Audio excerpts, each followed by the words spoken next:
Bismillahirrahmanirrahim. Assalamualaikum warahmatullahi wabarakatuh.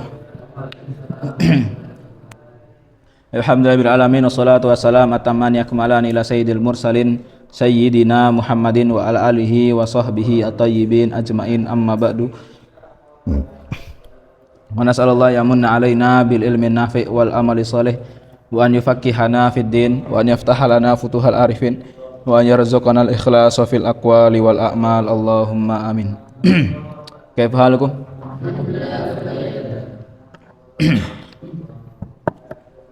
Ya, kemarin sampai mana kita? Sampai mana? Kodisia. Ya.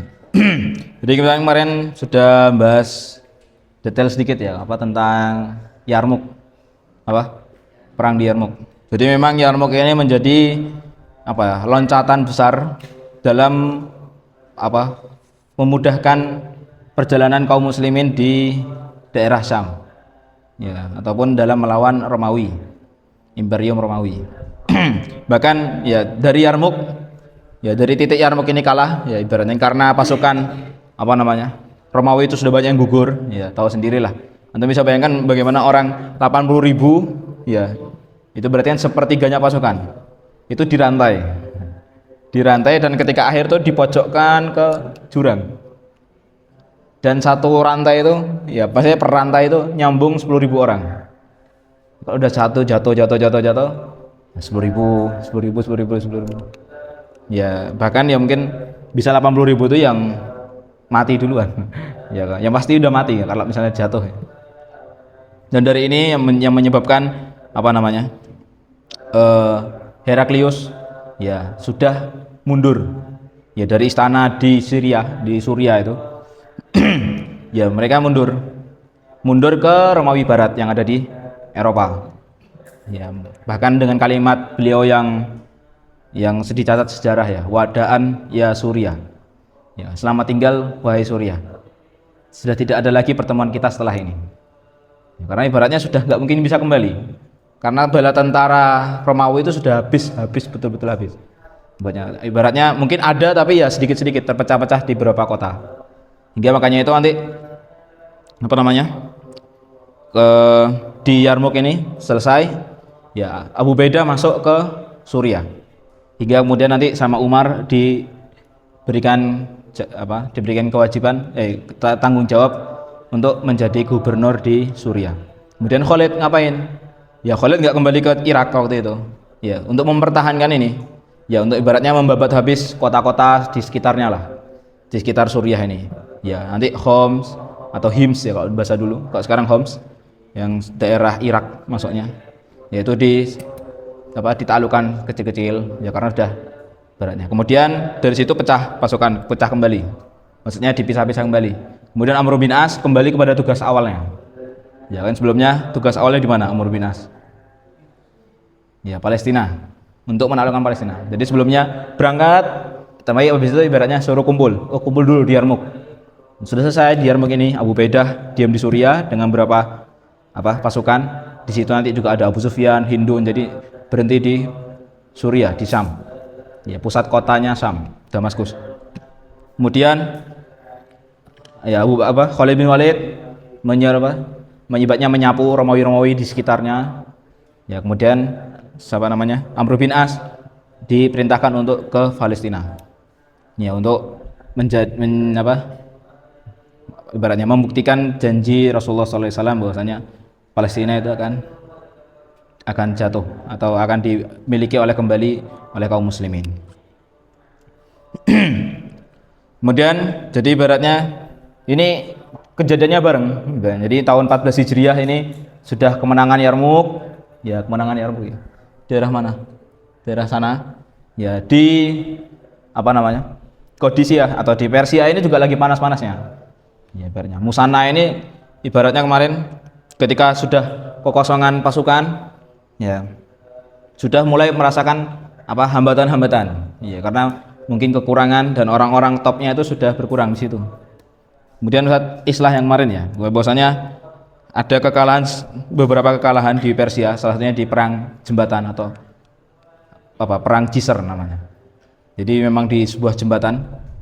Nah, di situ pertama dipimpin bukan oleh Mughirah bin Syu'bah tapi sama Abu Ubaid bin Mas'ud.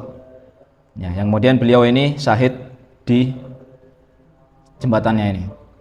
Nah, kemudian Musanna ini disuruh tahan dulu, tahan pasukan. Ya, Musanna, Mughirah bin Syu'bah, ada Nu'man bin Muqarrin. Ya, nanti ini nama-nama yang akan di hari ini kita akan ceritakan pentingnya. Kemudian ya di pusat kekhalifahan di Madinah, maka Umar memikirkan ya cara gimana untuk menggantikan Khalid ini siapa? Menggantikan Khalid. Ibaratnya yang menjadi pusat komando, ya kan perlu ibaratnya satu tokoh yang mengomandoi para sahabat-sahabat ini. Maka dipilihlah Sa'ad bin Abi Waqqas. Ya tentunya Sa'ad bin Abi Waqqas ini bukan orang ya ecek-ecek ya, bukan orang biasa. Ya, beliau adalah sahabat yang mulia, bahkan dijamin masuk surga. Ya, bahkan ibaratnya ya beliau ketika masa perang ya memang bukan pemimpin, tapi ibaratnya selalu bersama Rasulullah. Jadi ibaratnya pelindung setia Rasulullah. Karena memang Sa'ad bin Abi Waqqas terkenal apa? Ya, jago manah. Atau ibaratnya ya snipernya Rasulullah. Ya, bahkan Rasulullah kan ya pernah berdoa bahwasanya atau pernah bersabda mendoakan ya bahwa agar Sa'ad bin Abi Waqqas ini doanya selalu terkabul. Apa?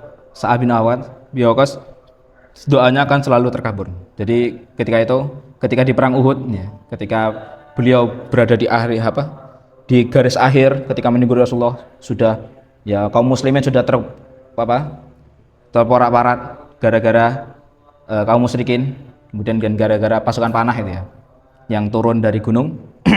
Maka di situ Sa'ad bin Waqqas ya dibilangi oleh Rasulullah, Sa'ad bin Waqqas panahlah ya, aku ibaratnya menggantungkan bapak dan ibuku di panahmu, karena saking pasti kena ibaratnya kayak gitu. Dan kemudian Rasulullah mendoakan agar ya Sa'ad bin Waqqas ini ketika berdoa pasti diijabah. Dan nanti ada bahkan orang yang ya waktu di zaman Utsman nanti kalau nggak salah itu berbuat menfitnah Sa'ad bin Abi Waqqas. Ya memfitnah Sa'ad bin Abi Waqqas sampai saat nanti ya ketika di Persia ini diturunkan jabatannya, maksudnya diturunkan dari amir. Maka kemudian ya Sa'ad bin Waqqas cuma berdoa aja, ya Allah ya berikan orang ini kesusahan. Nanti sampai orang tua ini ya orang yang pernah fitnah Sa'ad bin Abi Waqqas ini ya dipanjangkan umurnya, dia menjadi tua ya, bahkan bukan hanya orang tua ya, tua tapi bahasanya ya nafsuan. Jadi dia ke pasar-pasar godai perempuan, goda perempuan ya dengan parasnya yang jelek ya, karena dia sakit kulit waktu itu. Bayangkan kayak gitu, karena mengganggu sahabat yang doanya pasti terkabul. Maka ketika itu Umar bin Khattab ya mikir, siapa nih sahabat yang cocok untuk Persia ini? Karena Persia ini juga bukan imperium yang kecil ya, imperium yang sudah berkuasa 1200 tahun, bahkan dulu pernah mengalahkan Romawi ya, di surat Ar-Rum ya ceritanya. Jadi mengalahkan Romawi, kemudian Romawi berapa tahun kemudian bisa comeback ibaratnya, membalikkan keadaan untuk mengalahkan Persia. Oleh karenanya Sa'ad bin Waqqas dikirim walaupun dalam keadaan sakit waktu itu. Jadi kemudian ketika sudah sampai di Qadisiyah ya, jadi awal ya pertengahan 14 Hijriah, tahun 14 Hijriah. Jadi ya hampir sama, setelah Yarmuk selesai Qadisiyah bangkit ibaratnya. Waktunya perang di Qadisiyah. Kemudian di sini ya kaum muslimin memikirkan cara ya gimana mancing mancing Persia ini biar yang maju ke jembatan, bukan kaum muslimin yang maju ke jembatan. Kita harus menarik mundur. Maka kemudian saat mengumpulkan para jenderal-jenderalnya ya, Musanna bin Harithah, ya Nu'man bin Muqarrin, kemudian ada Mughirah bin Syu'bah, banyak. Kemudian mereka ya bermusyawarah. Setelah musyawarah kemudian Nu'man bin Muqarrin ada satu pasukan, bukan jenderal lebih kecil lagi, di bawahnya lagi. Ya namanya Rib'i bin Amir. Siapa? Rib'i bin Amir. ini mengusulkan sesuatu kepada Sa'ad. Wahai Sa'ad. Ya, karena Rabi' bin Amir ini juga orang yang dari Bani Tamim. Yang tentunya ya dekat dengan Persia dan tahu keadaan Persia gimana. Kemarin keadaan Persia Ustaz ceritakan gimana? Ya, ke Persia itu lagi ibaratnya lagi konflik. Bahasanya lagi konflik. Jadi dari zaman Rasulullah di tahun 7 Hijriah atau 9 Hijriah, ya ketika Rasulullah mengirim surat-surat, ya enggak, kan kiriman yang ada di Sam, ya Heraklius hampir menerima, tapi enggan, habis itu dibunuh dutanya. Padahal peraturannya kan duta itu tidak boleh dibunuh. Ya, kemudian itu nanti jadi perang Mu'tah, perang Tabuk dan seterusnya sampai Yarmuk dan seterusnya. Di Qadisiyah ini di Persia, Rasul mengirim surat. Tapi ya suratnya langsung disobek-sobek. Ya, ketika itu rajanya namanya siapa? Ustaz lupa namanya. Beliau namanya Khosrow atau jadi istilah raja di Persia namanya Kisra. Apa? Kalau di Romawi itu Kaisar, kalau di Persia ini Kisra namanya, atau Kirsa Parwis namanya. Maka ketika itu dia langsung menyobek-nyobek surat Rasulullah. Ya, kemudian sampai wahyu kepada Rasulullah, kabar dari malaikat, ya bahwasanya suratnya telah dirobek-robek oleh ya raja Persia. Kan Persia ini terkenal dengan sombongnya. Maka ketika itu Rasulullah berdoa, mazzakahullahu mulkan. Ya, semoga Allah merobek-robek juga ya kerajaannya. Maka setelah itu dalam waktu dari 9 Hijriah sampai 14 Hijriah, bayangkan cuma berapa tahun? Ya sekitar 5 tahun atau 6 tahun. Ya itu berganti 10 raja. Bayangin, kerajaan gimana tuh? Ganti-ganti 10 raja. Ya, kemudian ini ya Khosrow dibunuh anaknya, ya anaknya dibunuh saudaranya. Ya, kemudian saudaranya ini membantai bawah-bawahnya dan saudara-saudara lainnya dan seterusnya. Ganti 10. Ya, 10 raja. Hingga kemudian ya ketika sudah habis ibaratnya keluarga kerajaan ini habis. Ya, maka ketika itu beberapa bangsawan-bangsawan Persia, ya terutama Rustum, ya nanti yang akan menjadi pemimpin di Qadisiyah, yang menjadi pemimpinnya pasukan Persia. Ya ini kemudian masih ibaratnya menginginkan siapa yang jadi raja. Ya, karena ibaratnya Persia itu modelnya menuhankan rajanya. Jadi ibaratnya perlu satu orang yang mewakili. Maka dicari ya keluarga raja ibaratnya. Cari yang darah kerajaan, darah biru biasanya. Ya dicarilah, kemudian ketemu bahwasanya ada kerabat-kerabat yang dulu pernah diusir. Ya, masih muda namanya, Yazdajrid III. Siapa? Yazdajrid III. Kemudian Yazdajrid ini diambil dan diangkat. Ya. Dan ketika itu ya ibaratnya Persia kembali bersatu. Ibaratnya. Karena tentu dari pertama yang paling berpengaruh di situ Rustum. Nah, kemudian kembali ke di Qadisiyah ini. Ya, sebelum panas-panasnya Qadisiyah, Rabi' bin Amir mengusulkan ya bahwasanya Persia itu orang yang suka berbangga diri. Berbangga diri. Padahal bahkan ya singgasananya Rustum di perang Qadisiyah itu dari emas. Singgasana dari emas dibawa kemana-mana. Ya, tendanya tentu lebih besar lagi.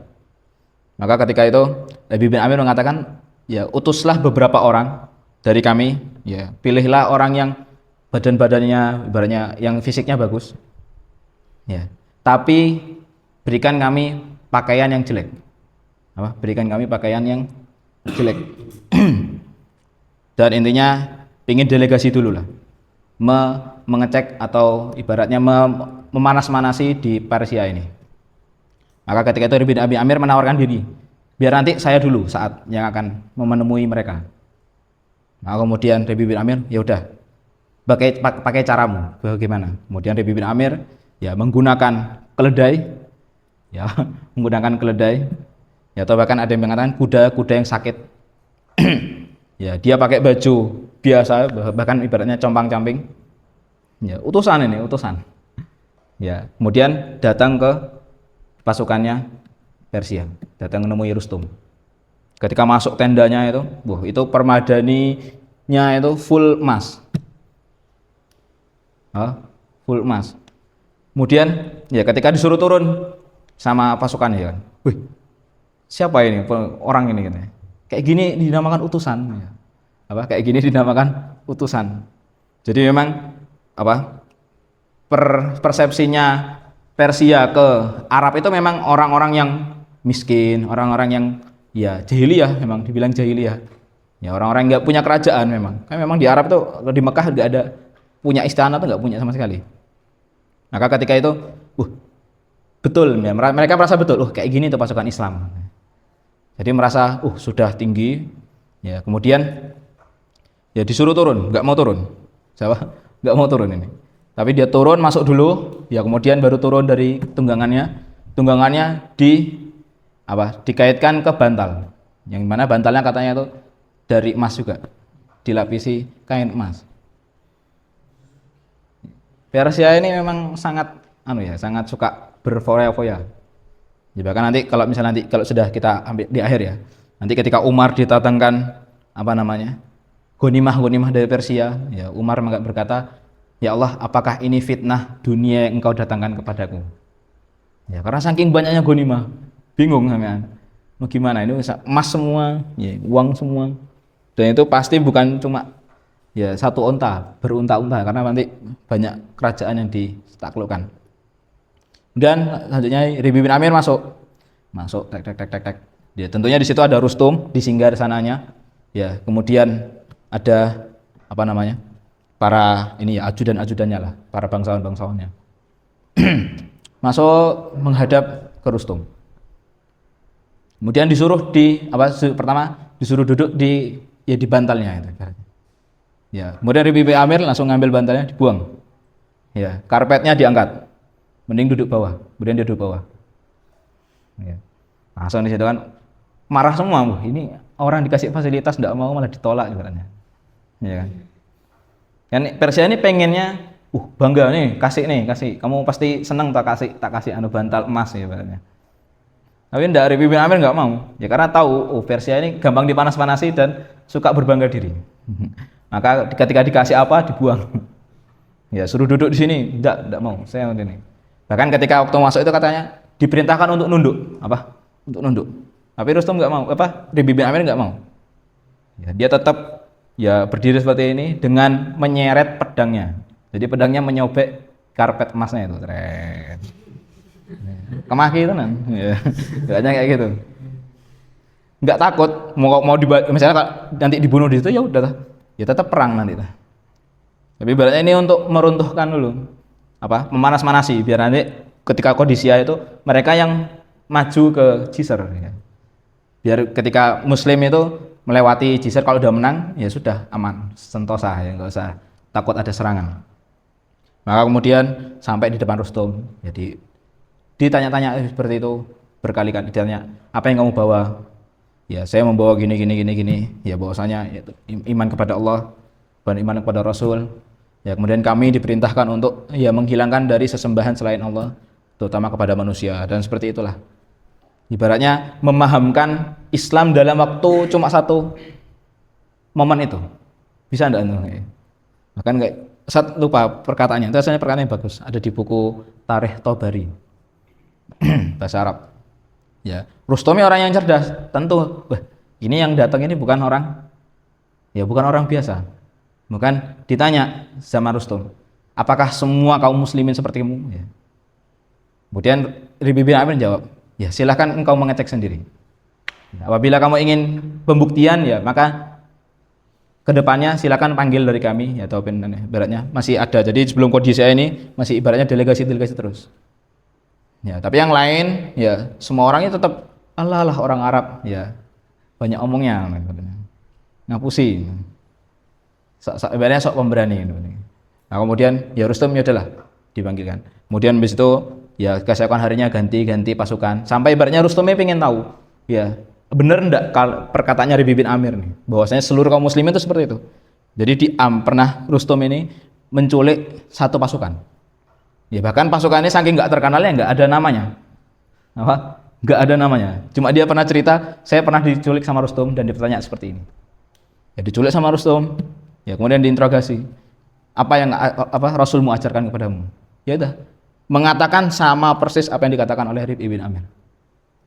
Dengan pasukan paling bawah ini, bukan jenderal, tapi mentalnya diambil diculik sama kaisar jenderalnya musuh itu nggak takut.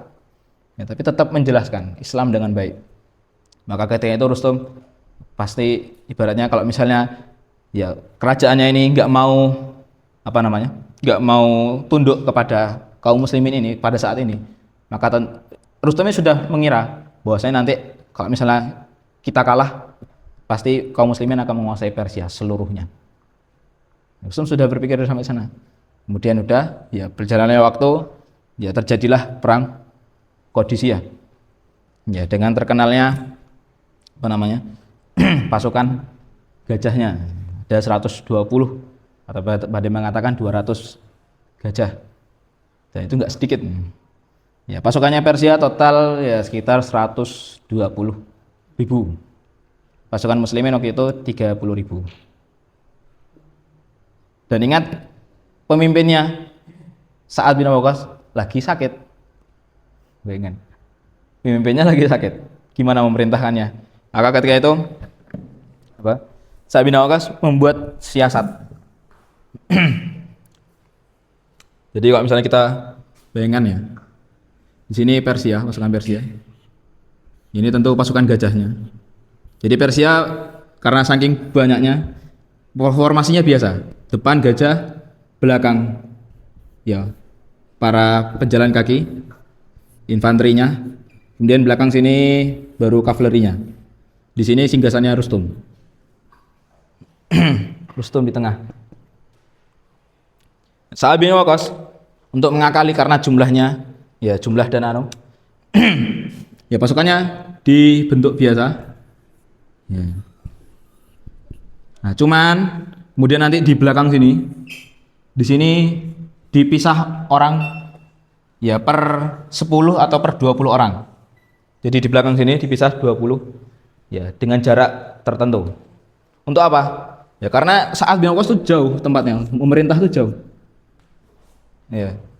Jadi biar Persia ini ngira pasukan muslim itu banyak. Jadi ketika yang depan takbir, belakang takbir, takbir. Kayak banyak suaranya nggak habis-habis. Nah di situ mental udah turun juga. Ya, ini sepertinya banyak. Kayaknya pasukannya ini banyak. Kemudian ya berlanjutlah perang sampai di hari ketiga. Ya, hari ketiga ya muslimin masih kesusahan dalam mengalahkan gajah-gajah ini. Bahkan sampai Mughirah bin Syu'bah itu ya dikabarkan kan dia penanggung jawab pertama pasukan untuk mengalahkan pasukan gajah ini ibaratnya, yang untuk menyapu. Tapi Mughirah bin Syu'bah gagal dalam mengalahkan gajah putih. Ya di sini ada tipe gajah putih ya. Gajahnya lebih besar daripada yang lain. Bahkan 2 kali lipat atau 3 kali lipatnya. Dan Mughirah bin Syu'bah ini syahid diinjak gajah. Ya. Dia sampai syahid. Dan gajahnya tuh ya susah karena di atas gajah ibaratnya ini gak ada pasukan gajah ya misalnya. Gimana gajah? Kayak ginilah. Nah, di atasnya ini ada ya tempat orang di sini.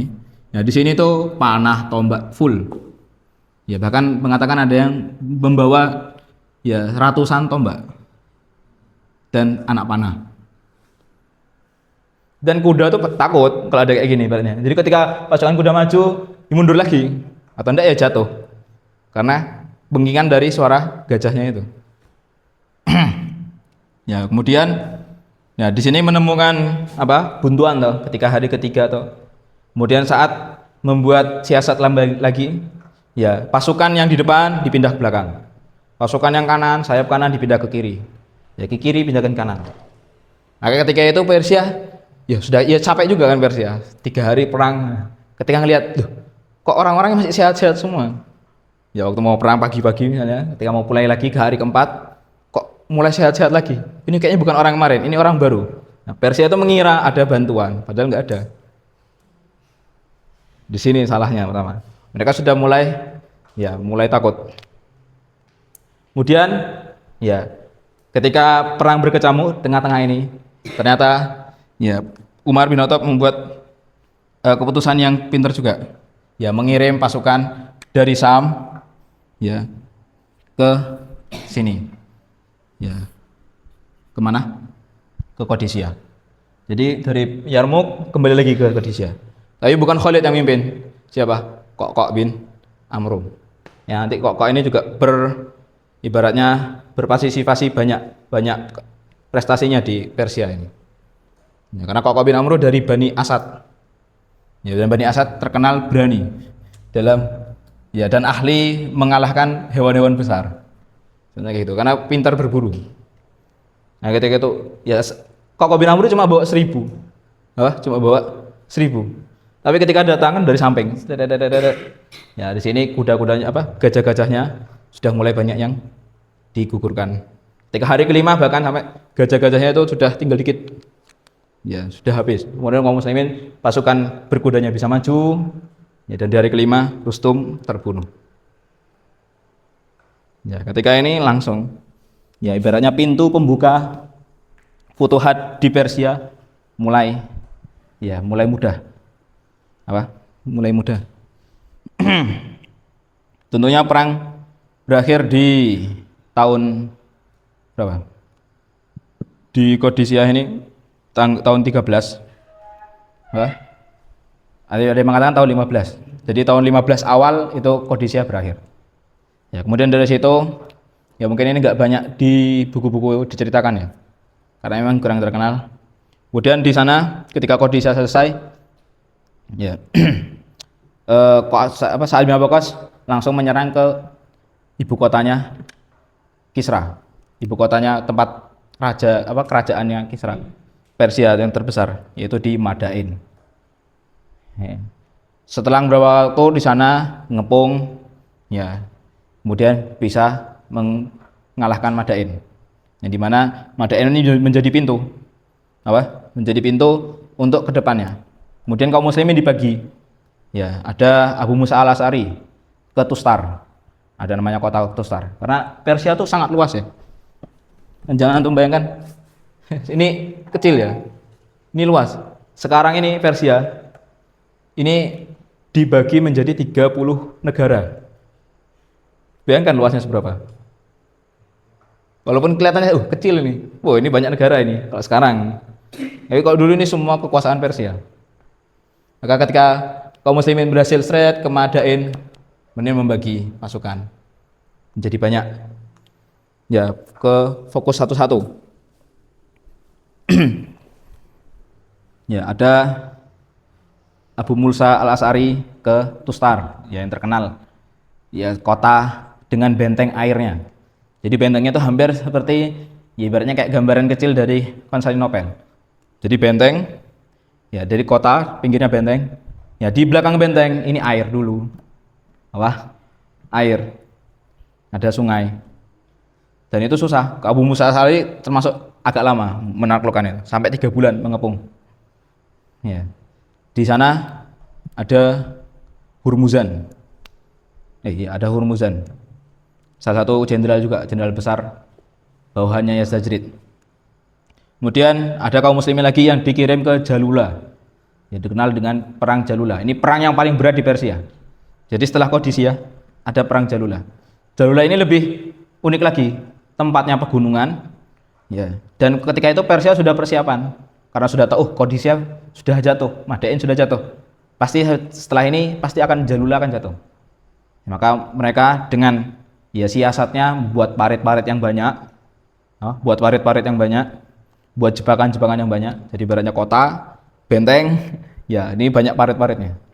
Tentu kalau parit ya nggak bisa dilewati kuda, nggak bisa dilewati kuda. Ya, di Jalula ini dipimpin oleh Hasim bin Utbah. Di sana juga berlangsung lumayan lama dalam mengepungnya.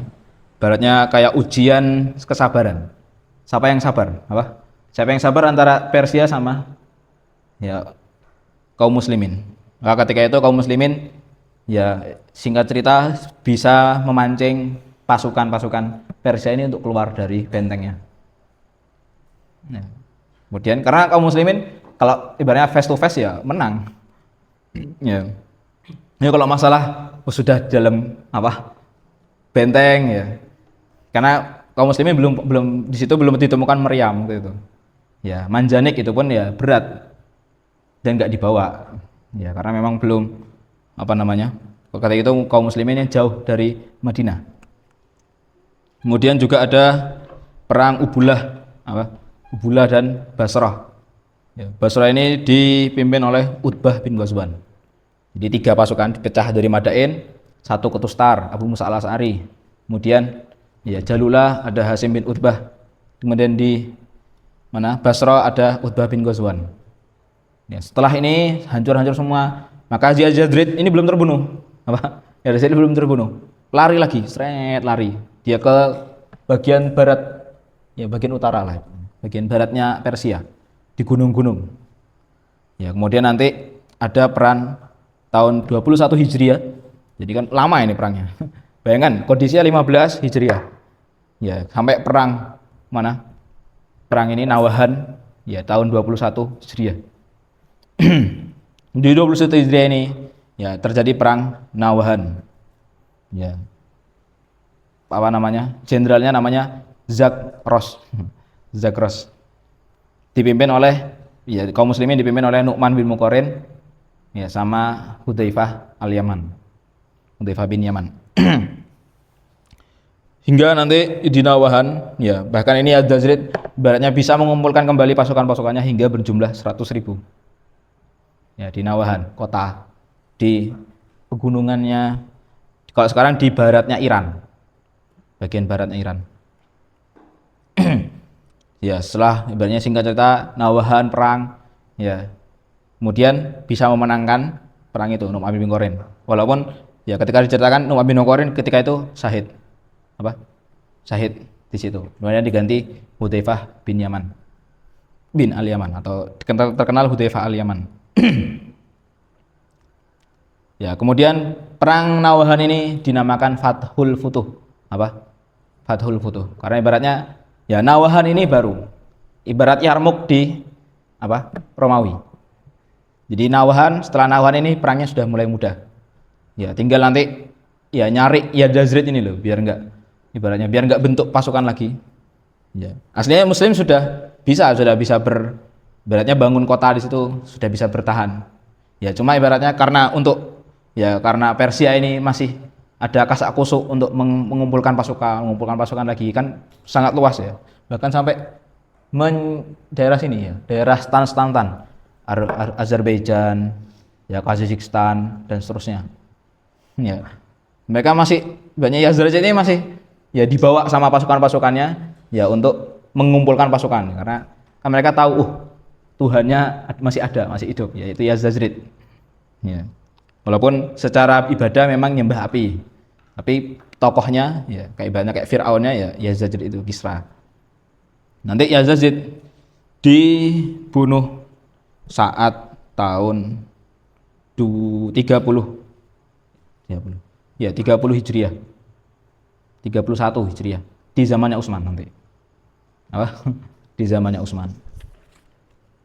Ya kita kembali ya ini sudah Persia ini sudah selesai ya itu saya kasih cerita perjalanan Persia selama zamannya Umar ya.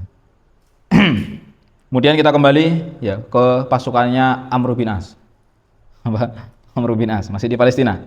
Ini kita kembali lagi ke tahun 16 Hijriah. Jadi ketika Amr bin As mengepung Palestina, ya bahkan ceritakan sampai 1 bulan penuh.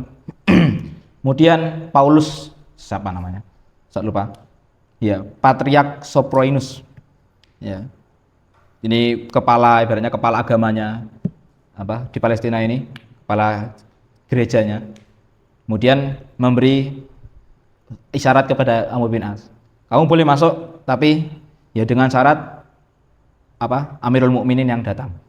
Siapa? Amirul Mukminin yang datang. Maka ketika itu Amr bin As mengirim surat ke Umar bin Khattab untuk berangkat. Ketika Umar berangkat, ya Umar nggak mau dibarengi oleh pasukan. Ya, Umar ibaratnya saya tak berangkat sama budak saya atau sama pelayan saya yaitu Salim.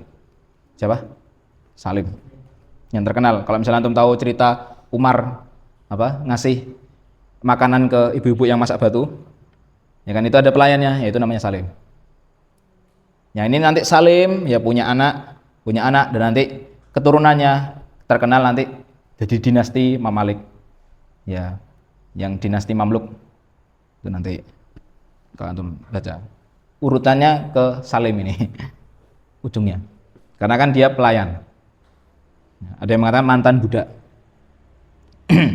Jadi ketika Umar kemudian berangkat ke Palestina, kemudian Madinah ya diamanahkan ke Ali bin Abi Thalib untuk memimpin setelah Umar nggak ada. Ketika Umar berangkat sama Salim, ya kan ini naik unta, tentu sudah tahu mungkin ceritanya, ya bergantian, ya ketika jadi satu nuntun, satu naik, begitu sampai Palestina, jauh, ya jarak Madinah Palestina berapa kilo? Ya 800 kilo ada, naik unta. Nah, kemudian ketika sudah sampai, ya pas waktu mau masuk kota, pas mau masuk bentengnya Palestina itu, benteng ya Yerusalem, ya itu waktu bagian Salim yang di atas, Umar yang di bawah. Salim yang di atas, Umar yang di bawah. Maka kemudian Salim menawarkan, ya Amirul Mukminin, ya ini waktunya masuk kota, sebaiknya engkau yang di atas. Enggak, ini karena bagianmu. Ya, ibaratnya masih bagianmu. Mungkin ya perjanjiannya mungkin per jam atau per jarak ya. Dan pas waktu masuk Palestina, pas-pasan Salim yang di atas. Ya, pelayan yang di atas. Nah, Amirul Mukminin tentunya ini sifatnya Umar ya, satunya rendah hati. Tahu Umar tegas, tapi ya Umar itu juga rendah hati. Ya, bedakan tegas sama rendah hati. Nah, ketika masuk, ya langsung bertemu dengan Patriark jadi Soproinus. Kemudian ditanya, mana ya Amirul Mukminin? Ngira dilihat kok gak ada rombongannya. Kemudian ini Amirul Mukminin sudah datang. Amr bin As bilang gitu. Oh, apakah ini? Langsung ditunjuk ke yang atas unta. Apakah ini Amirul Mukminin? Enggak, bukan. Ini yang nuntun unta. Maka begitu Soproinus ya kaget, kagum kira-kira. Amirul Mukminin yang menguasai ya Syam dan Persia ya adalah beliau ini. Bayangkan, bukan orang yang suka bermegah-megahan, bukan orang yang suka tahu sendiri lah antum kalau misalnya pemerintah ya gimana ya. Layaknya seorang raja lah, harusnya ya naik, ya minimal ada ya rombongannya. Atau enggak minimal pakai tunggangan yang terbaik. Tapi ini tidak, Umar bin Khattab tidak. Karena Umar bin Khattab ya juga meniru dari Abu Bakar. Maka kata itu ya Umar bin Khattab langsung bertanya, mana tempat ya Isra-nya, tempat Mi'rajnya Nabi? Di mana Baitul Maqdis misalnya. Jadi Baitul Maqdis itu bukan masjid, bukan masjid tapi ya kaplingan tanah, daerah tanah. Jadi ada batasannya. Yang kalau misalnya antum melihat di peta sekarang, yaitu yang di dalamnya ada masjid berkubah emas sama masjid yang kubah silver. Ya, satu Qubatus Shahra, Masjid Qubatus Shahra, satu Masjid Kibli. Ya, itu bukan masjidnya, tapi tanah itu, ya, tanah. Nah, itu Baitul Maqdis. Ya, di depan Qubatus Shahra, di dalam Qubatus Shahra ini, Masjid Qubatus Shahra ada batu yang ketika Rasulullah Mi'raj itu Rasulullah naik situ kemudian Mi'raj. Ya, yang kemudian Umar bin Khattab ya ke sana, ke tempat ini, oh ini Baitul Maqdis. Ya karena tahu dari ya hadis-hadis Rasulullah ciri-cirinya gimana Baitul Maqdis. Wah, ketika itu ya Baitul Maqdis itu tempat pembuangan sampah. Membuat pembuangan sampah. Ya karena orang Nasrani yang nggak tahu, orang Romawi nggak tahu apa-apa. Ya mereka hanya tahu bahwasanya Yerusalem ini kota suci. Ya. Tapi nggak tahu Baitul Maqdis. Maka ketika itu Umar membersihkan. Ya ketika itu sahabat-sahabat ikut bersihkan. Ya Amr bin As ikut bersihkan. Kemudian Umar bin Khattab berwudu dan ingin sholat di sana. Ya kan sebagai tempat suci ya, maksudnya tempat kiblat pertama kaum muslimin sebelum diganti ke Ka'bah. Maka ketika itu Sophronis mengatakan, jangan sholat di sini, jangan sholat di sini, sholat di depan gereja saya saja. Ya, dia diajak di depan gereja, yang gerejanya megah, ya, misalnya di tempat yang bagus, bukan masalah suruh sholat di gereja. Tapi Umar bin Khattab nggak mau, nggak mau kenapa? Karena alasannya, karena takut, ya nanti kalau misalnya Umar sholat di sini, ya takutnya kaum muslimin membangun masjid di tempat yang Umar sholat ini, dan nanti itu akan menggusur gerejanya Nasrani. Maka Umar nggak mau. Ya kalau Umar, saya ingin tetap di Masjidil Aqsa tadi, di daerah Masjidil Aqsa. Umar kembali ke sana, sholat di sana. Dan bener kan, jadi masjid itu sekarang Qubatus Sahra, ada kibli. Ya. Karena salah satunya alasannya juga tempat kiblat pertama, kemudian juga ya tempatnya Umar sholat di situ. Jadi tidak ingin mengapa. Jadi kalau misalnya perang, jadi kalau misalnya antum kalau paham masalah futuhat ini, jadi kaum muslimin itu betul-betul tidak menjajah, memberi tawaran pertama masuk Islam, nggak mau, udah bayar fidyah, bayar jizyah, ya. Jadi kafir dhimmi. Jadi ibaratnya kakak Palestina ini nanti ya menerima yang kedua, damai, bayar jizyah. Jadi nanti kaum Kristen di sini kalau misalnya ada apa-apa ya dilindungi, ya. Kalau misalnya diserang ataupun kalau ada apa ya didolimi, nanti dilindungi. Bahkan itu nanti yang membuat ketika Utsman nanti menjabat, ya kenapa kok kaum muslimin bisa menyebar lagi? Karena memang ya para warga-warga yang ada di kota-kota yang dikuasai Romawi, sesasa Romawi dan lainnya, itu ngirim surat ke khalifah, bebaskan kota saya. Bebaskan kota saya. Ibaratnya karena saking zalimnya. Saking zalimnya. Lihat perbedaan Umar ketika masuk Palestina. Bedakan dengan pasukan salib ketika masuk nanti berapa ratus tahun kemudian masuk ke Palestina. Semua rakyatnya dibunuh, bukan cuma muslim, Nasrani dibunuh, Yahudi dibunuh. Karena pasukan salib ini berdiri sendiri ya. Kristen ortodok kan, Kristen Protestan. Beda dengan Kristen Katolik, beda. Itu banyak kan, Kristen juga banyak alirannya. Itu dibunuh sampai banjir darah. Itu baru pembantaian, itu baru penjajahan. Tapi kalau Islam, lihat Umar masuk nggak ada darah tertumpah, nggak ada yang dihancurkan. Ya, bahkan ketika mau disuruh sholat di depan gereja, nggak mau. Kenapa? Karena takut gerejanya ini, yang kaum Nasrani dihancurkan kaum muslimin dengan syarat membangun masjid. Nggak mau Umar. Saya tetap di Masjidil Aqsa saja. Kemudian ya, singkat cerita di 18 Hijriah di tempatnya kota Suriah, di Damaskus, tempatnya Abu Ubaidah, terjadi wabah taun. Wabah taun amwas namanya. Atau ini nama penyakitnya, istilahnya kok sekarang kolera. Penyakitnya, tapi yang kolera yang di ketika zaman Abu Ubaidah ini, yaitu betul-betul kayak penyakit yang sangat cepat menular. Jadi kalau orang sudah kena sakit, ya ini hebatnya kayak COVID lah. Ya, lewat udara dan sentuhan air. Ya, kemudian ketika kena langsung bentol-bentol. Ya, kemudian langsung merah-merah kulitnya juga, langsung mudah dehidrasi, kemudian mati. Dan ketika itu ya belum ditemukan obat. Ya. Yang kena sahabat yang terkenal ya Abu Ubaidah nanti, ya, mati di sana, wafat di sana beliau, syahid di sana, sama Mu'ad bin Jabal An-Naum. Jadi ketika Umar ya mau mendatangi, mau berkunjung ke Damaskus, ya nggak jadi karena ada berita wabah. Kemudian Abu Ubaidah bertanya, ya Amirul Mukminin, apakah kamu berlari dari takdir? Enggak. Saya enggak berlari dari takdir, saya hanya berlari dari takdir satu ke takdir yang lain. Ya, karena enggak jadi. Karena jadi ibaratnya ketika Abu Ubaidah ini wabahnya pakai cara lockdown. Jadi yang dalam nggak boleh keluar, yang keluar nggak boleh masuk. Kemudian nanti ketika Abu Ubaidah wafat, kemudian digantikanlah Amr bin As. Amr bin As tadi dari Palestina sudah ke Damaskus. Kemudian nanti Amr bin As mengakali, ya karena Abu bin As terkenal cerdik ya. Ya, semua orang-orang yang terkenal langsung diungsikan ke gunung-gunung, dipisah. Ya, di pedalaman. Buat apa? Ya biar nggak banyak orang yang kena. Jadi orang-orang yang sakit dikumpulkan, dipindahkan. dan itu sangat berefek dan nanti Syam kembali hilang wabahnya, ya dipisah. Kemudian tentunya ya kita langsung ke akhir ya.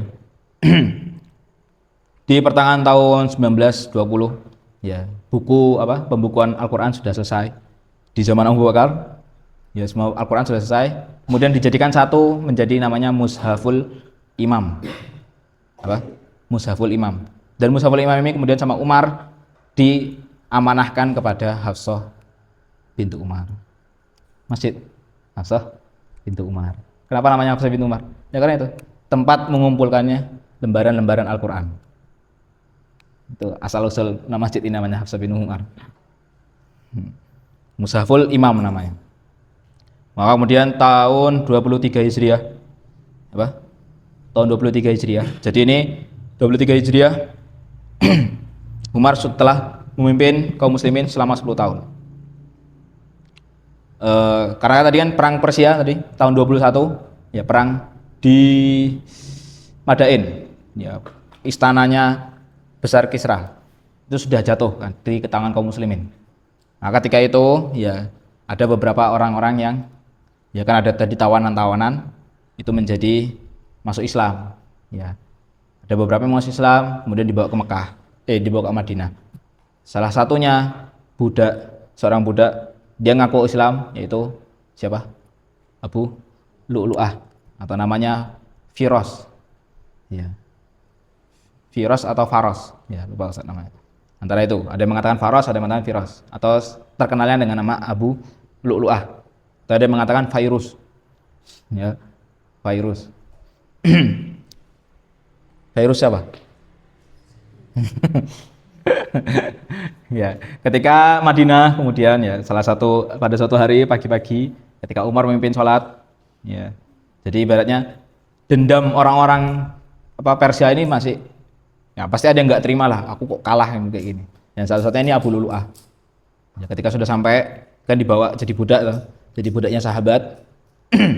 Ya kemudian karena beliau ya dikira masih Islam aman, beliau ini lama di Madinah, lumayan lama. Kemudian ya mungkin tahu lah waktu-waktu ya kusril muslimin ya, kemudian dia biarnya sudah bisa terpercaya, waktu sholat subuh dia di shaf pertama ya, di suatu subuh ya, di hari tanggal 16 November 644 Masehi di tahun 23 Hijriah pasnya ya, beliau sholat di belakang Umar.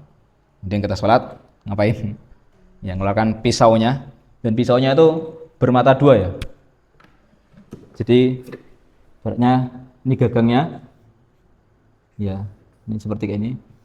Nah, pegang tengahnya, dan ini sudah dipasang dilapisi racun.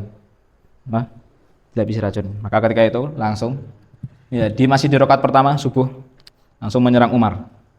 Bahkan diriwayatkan menusuk sebanyak 11 atau 12 kali. Ya, ya, ketika itu langsung sahabat ya bukan panik ya, langsung berwaspada, langsung mau nyerang. Ya, kemudian ya Abu Lu'lu'ah setelah selesai nyerang Umar, ya langsung nyerang sahabat yang lain juga untuk kabur. Untuk kabur. Ya, sampai pada diberitakan ada 13 korban di situ dari sahabat. 7 lainnya mati karena nggak bisa tertolong karena sudah racunnya terlalu parah. Maka kemudian lari Abu Lu'lu'ah ya. Kemudian Umar bin Khattab nanya, tadi siapa yang membunuhku? Ya, orang Persia. Oh, alhamdulillah. Ya, Umar di situ berkata alhamdulillah. Kenapa? Karena yang bunuh bukan orang muslim. Ya, berarti kan dia syahid sebagaimana sabda Rasulullah SAW. Ya, yang dulu Ustaz pernah ceritakan ketika Rasulullah naik ke gunung. Ya, masih ingat enggak? Tenanglah gunung, yang ketika gempa gunungnya. Di atasmu hanya ada Siddiq dan 2 orang syahid. Yang ketika itu ada Abu Bakar, Umar dan Utsman. Maka ketika itu Umar juga bilang, ya, kejarlah orang itu. Dan dikejar sama sahabat. Ya, ada sahabat satu lupa namanya. Dia langsung lempar seperti lempar gulungan kain itu. Ya, kemudian kena, jatuh, dan dibunuh. Waktu mau dibunuh, kenapa? Abu Lu'lu'ah sudah makan racun sendiri. Ya, mereka orang kalau misalnya nggak mau diinterogasi, ya kan, mending bunuh diri daripada mati di tangan muslim.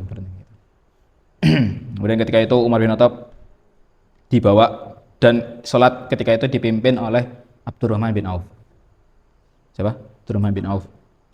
Kemudian Umar dibawa ke rumahnya, dia dibawa ya, selama 3 hari. Ya Umar, ya ketika itu sahabatnya memberi makan Umar. Ya Umar ini apa kok gak bisa makan? Kemudian dikasih minum susu. Ya karena dari tusukan-tusukannya itu keluar lagi susunya. Apa? Keluar lagi karena saking banyaknya.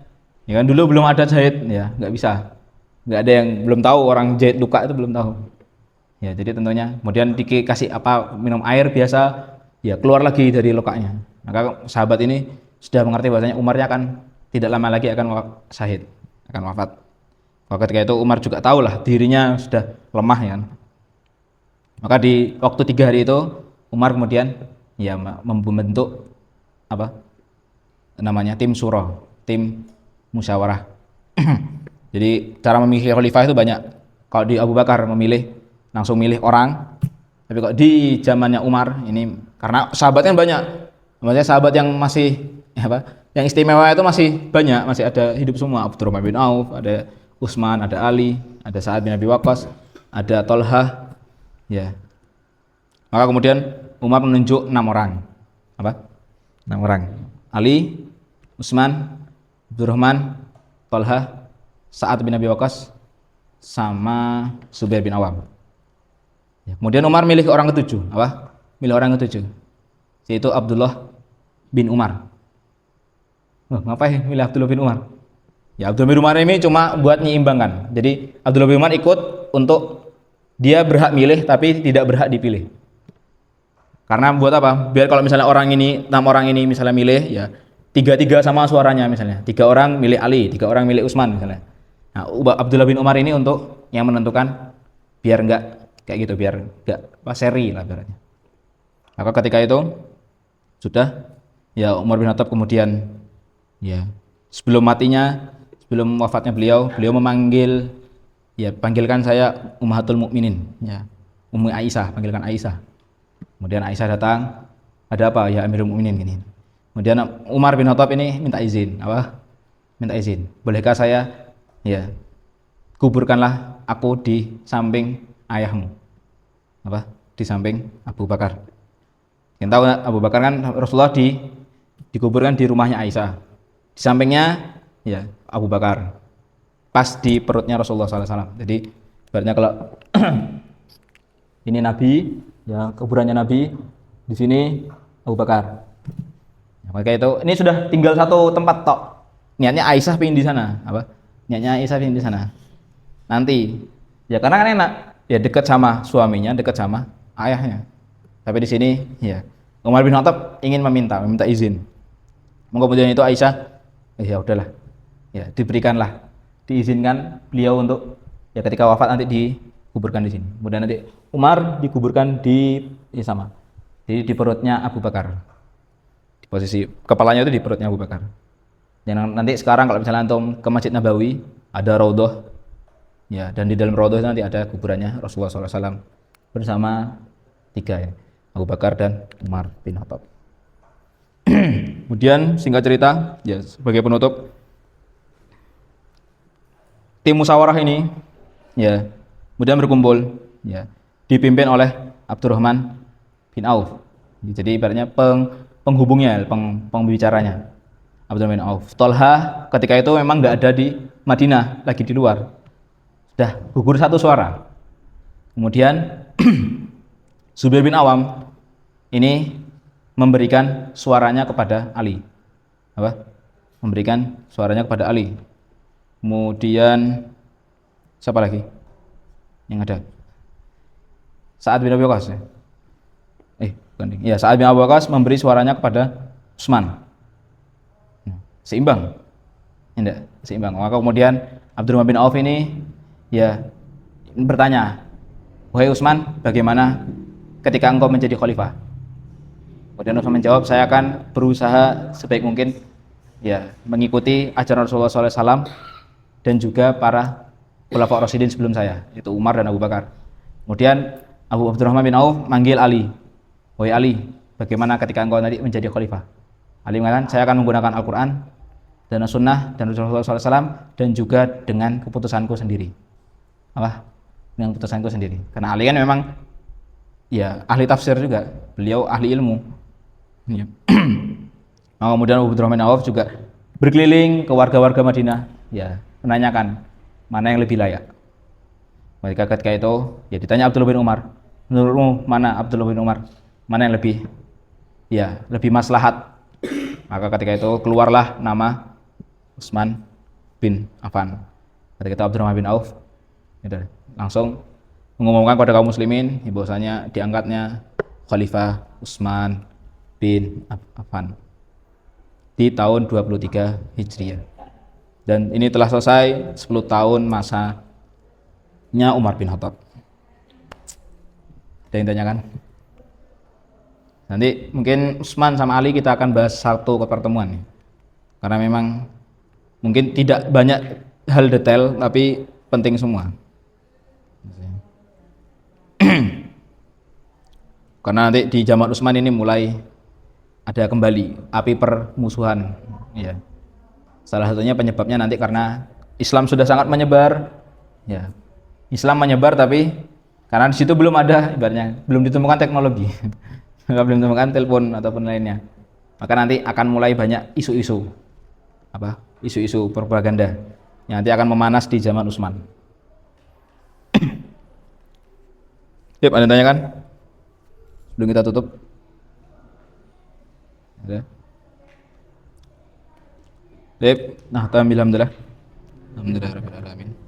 Dan doa kafatul majelis, subhanakallahumma wa bihamdika. Kalau antum mau lebih tahu detailnya ya, silakan baca-baca. Mungkin juga kalau antum nggak baca langsung di buku itu, ya mungkin kurang bisa membayangkan. Kurang bisa membayangkan. Dan antum mungkin baru dengar Utbah bin Ghazwan, tahu? Hasim bin Utbah, Nu'man bin Muqarrin, ya. Kemudian siapa lagi? Kok bin Amru, tahu? Ya kan, nanti silakan dibaca. Saya juga baru ngeh bahwasanya perang di Persia itu sebanyak itu aslinya. Ketika mau coba baca lagi, oh ternyata banyak. Nggak cuma Qadisiyah, saat ngertinya Qadisiyah, Tustar dan Madain tahunnya dulu. Cuma ketika saya baca lagi, oh ternyata banyak, ada Jalula, kemudian ada tadi Nawahan, ternyata yang terakhir. Maka silakan dibaca-baca kembali. Ya, Assalamualaikum warahmatullahi wabarakatuh.